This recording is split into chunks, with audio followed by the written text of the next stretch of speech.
Hey everybody, I have my next Azure standard haul, and I got some garlic powder granules because I'm throwing that in everything. I've got to have garlic, and when I'm out of fresh, I throw that in. And I wanted to try these little petit pots of dark chocolate, and for my kids, I thought that would be a fun little treat. Coming in with my goat cheddar. My daughter has a hard time with dairy, so we use this goat cheddar. Is delicious.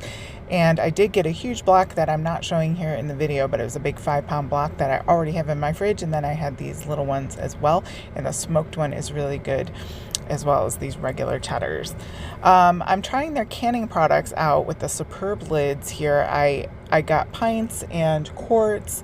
It does look like I got the wrong I got regular mouth quarts instead of the wide mouth like it says in the bottom, but I have to contact them this evening and see if they'll give me a refund for that. I'm going to be doing some canning videos with my Nesco pressure canner.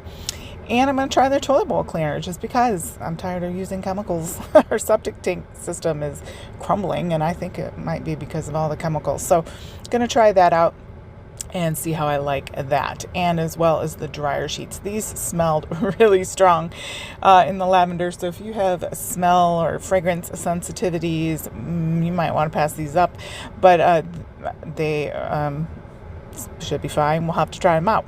Then last month I did not get this. This was sold out, but finally I got my case of my sprouted brown rice cacao crisps.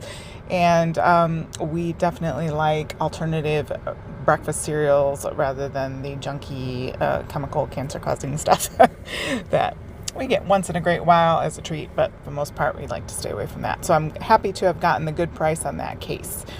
And then, of course, my mustard. I gotta have mustard in my life, and this yellow mustard is very tasty, and I am a mustard snob. So I was very glad that they had those in. I got 2 of them. Then I got some buttermilk powder, and we're getting toward the winter season here where grocery deliveries might be harder on my long driveway and snowy winter. Got some extra fine coconut sugar, and we love coconut sugar in our baked goods, and it has a lower glycemic index. Got some dry Great Northern beans because I feel like I want to do my own. And then I got regular cane sugar just to throw into the mix. I got some einkorn grain for freshly milled breads and things, as well as you can cook this up as toss it in a salad. And of course they give you the little magazine in here for household and family. I asked for that, and it kind of lists all their stuff there. And then their regular sales flyer for October. And yeah, I encourage you to try Azure Standard if you have not. And this was fun. I will leave links below. Thank you so much for watching, guys. I hope you have a great day.